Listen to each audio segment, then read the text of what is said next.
guy's dead. I can see if he was arrested. No. I can see if he was arrested, handcuffed, and sitting at 850 Bryant right now, looking at a probation violation.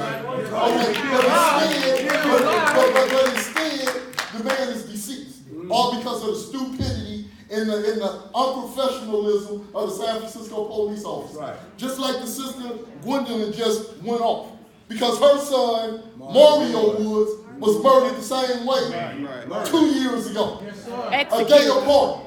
Okay, and that right there haven't been resolved. Right. We haven't got justification for that. And now we're dealing with another murder of another African American that should still be here. Mario Woods probably should be getting out of jail right now. Right. Yeah. This brother probably should be going to court tomorrow. Right. But instead, both of them is dead. Okay, it's unfortunate and it's sad. Then you guys want to rush us out of here. Man, let us speak up and speak up. Speak your mind. Take your time. You know what? I'm not really going to hear but that's the day you have to say. You know what, Captain? You guys didn't even have a decent enough to call. Stop by. Say nothing. I'm dealing with you. And I think that's wrong. You guys killing the black brother is dying. It's a trigger happy for you. You got to do something. Tighten it up. Or it's gonna get tight. That's it. I'm carrying it. Man, the only thing I can think about, oh boy, I'm telling you just a little question now.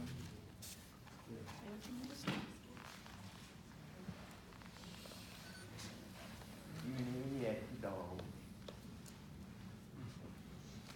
And I hear him moaning, dog. They miss you. He was love. Yeah. Let's do something. Maybe you guys should go back to the old school, no blood. Say, you don't know what to do. Speaking of Mike. Let me just say the one, yes, I'm with Dad. The one thing that Dad really wants to make the point of, and we know that we spoke with you, Captain Matthew, and Mom wants this to be reiterated as well, that SFPD have not contacted her in no way, form, or fashion.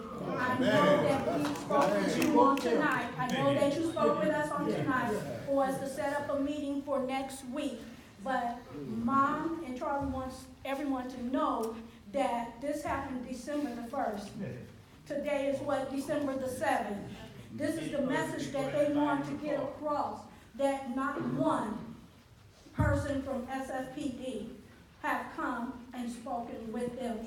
And that's their main concern right now. No one has spoken to them. I would like to answer that. It's unfortunate that we have not spoken with the family. Several attempts have been made to talk to the father. Several phone calls were made. Drive to their house. And unfortunately, we weren't able to make contact with him. We have tried to reach out to the mother, and we will be meeting with her on Monday at this point. But it's unfortunate that we weren't able to have that conversation. Yes. I've been living in the community in Hunters Point for numerous years, praise God, and I've been involved in crime myself, put my life on the line and get killed. But down through history, we have heard these different situations, whereas if this guy didn't have no gun, he was unarmed, under y'all code, you ain't supposed to shoot him down. Only when your life is in danger. That's right. That's what I have heard. Right. Only when your life is in danger. Right. His life wasn't in danger. His life was not in danger. This has got to stop. This has got to stop today. Chief Sir, being a black man, that got killed in the Bayview Hunters Point when he was chief. It ain't stopped yet. And that's why we're angry. That's why we're angry. And another thing, I'm a sole witness. I go into the jails, I go into these street corners, trying to save our young black men, and you killing them. You shooting them down like dogs. Oh my God. Oh my God. What if it was one of you guys did that it happened to? How would you feel then? Think about it. I just want to draw some parallels here. Okay, so this is our community has been grieving, hasn't stopped grieving. Number one, here's a parallel. There's several occasions of young white males shooting at policemen in different parts of this country. There's even where a white male walks into a church, right? Kills 9 people in the midst of worship. He gets a hamburger. Okay, so he gets a hamburger, and a brother who's running gets a bullet. I can't weigh those things. Now, I must say that, we have a black body over the police force, but there's still the good old boys operating underneath you. And so I think if we look at it from that perspective, we got to understand that, number one, he didn't have a weapon. And yes, we can talk about our personal beefs that we got in our own personal neighborhood, but that's not at question right now. What's at question is authority. Amen. So if the parents ain't acting right, the parents need to be checked seriously. And the parents of the city are the authority, the police department. And so the police department has not been operating, and now that we have more black people under, there's still an underlying level of good old boys network. And so when we talk about this, not just having a black face, but having some activity where there can be some equality. I'm gonna stop right there. Good shot. Equality. Get that equality. Okay, some people might not like what I'm about to say, but first, I want to commend every African American officer in this room, male or female, for doing the job that you do. And let me explain that. I feel that we need more men and women like you on the forces so that stuff like this won't happen. Because I feel like there's a lot of officers put into our community that can't relate. They don't know the culture. They can't relate to us. They can't relate, and they're afraid. They're just plain out afraid. In the video, excuse me, let me speak. They're afraid, and the video is prime example of that. You take a kid out of the suburbs that's been around his own culture his entire life, and then you put him in the middle of our community, the first thing they're going to do is draw their guns from inside of a vehicle. This makes no sense. Bayview cannot continue to be a training ground. It cannot be. We have to change that. Because this is what's killing our children. This is what's killing our men. This is what's killing our young women. We have to figure out how can we get officers that have life experience, first of all. Life experience, meaning experience throughout all nationalities. So that we don't have a whole bunch of scared folks sitting in our community just killing people for no goddamn reason. Excuse me, Reverend. Okay? I'm sorry, but this has got to change. We need more black people to be on the force. We need some things to be changed. We cannot keep putting these people straight out of the academy right into our neighborhood. They don't know what to do. This has got to be fixed. That's where we can start. We can start right there. That's got to change. And it's the same thing, over and over. Over and over. Over and over, same thing, over and over. I'm 62 years old, and the day I've been born, it's been the same thing, day in, day out. Send black officers to Baby Hunter's Point that know our culture. What, no difference to white people or Asian, but they don't know the culture out here, what we go through. Right. Don't send me to Chinatown, I don't know their culture if I'm a black officer. Right. Send more black policemen out here. But I can't talk over my brother now. Okay, I'm gonna give him respect. Okay, so the thing of it is, I'm a little calmer, so I can give some facts. Okay, but the thing of it is that San Francisco Police Department has always been corrupt. Now, we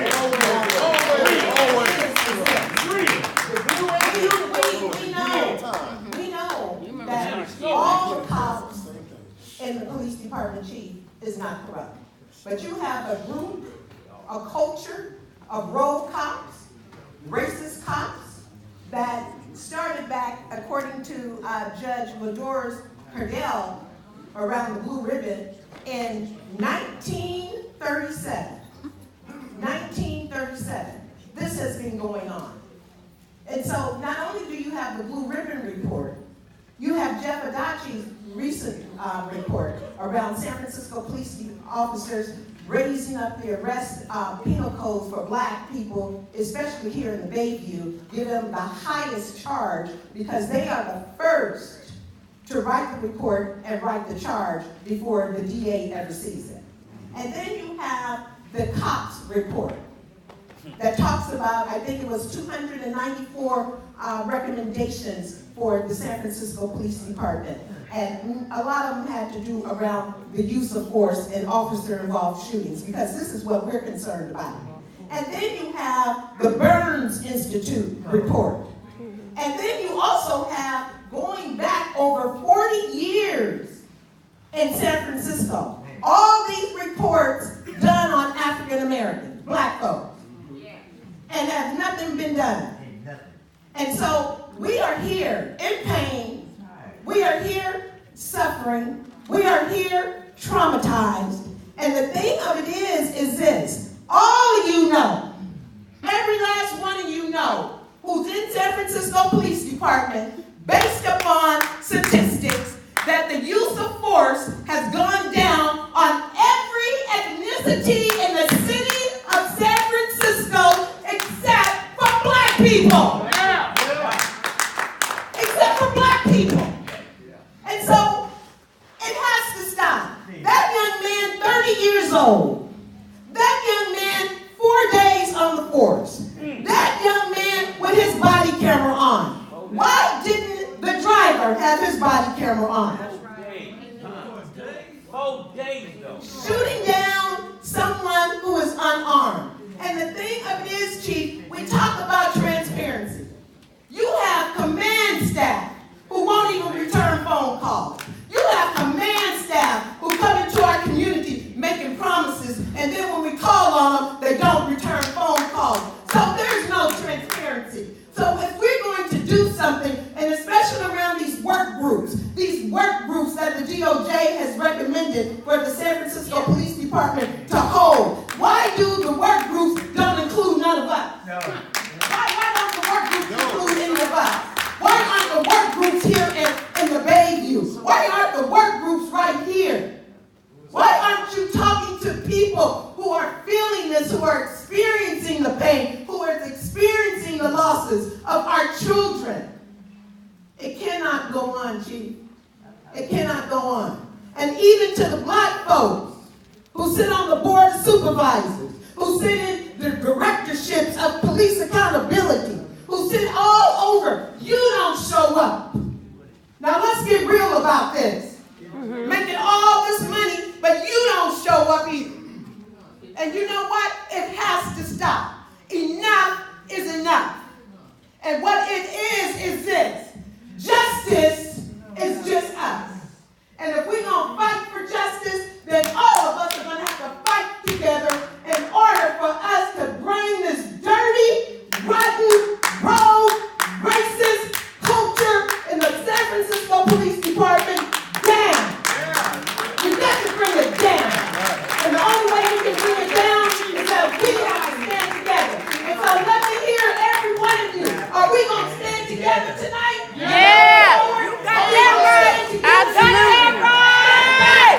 Stand together now. That's right. I want to say one thing. A lot of people frustrated in here. You've been hearing everybody's story. We've been doing the same dance over and over. What y'all gonna do about it? It's that simple. Because it's gonna happen. It's gonna happen again. And people just tired. People frustrated. You know what I'm saying? People's kids are getting taken up out of here. Day by day. And it ain't cool. People tired of going to funerals, seeing their kids like that. Don't make no sense. And we hear out of frustration, that's why you're hearing all the frustration, all the bitterness. People's anger. We want to know, what is y'all going to do about it? And so, at the end of the day,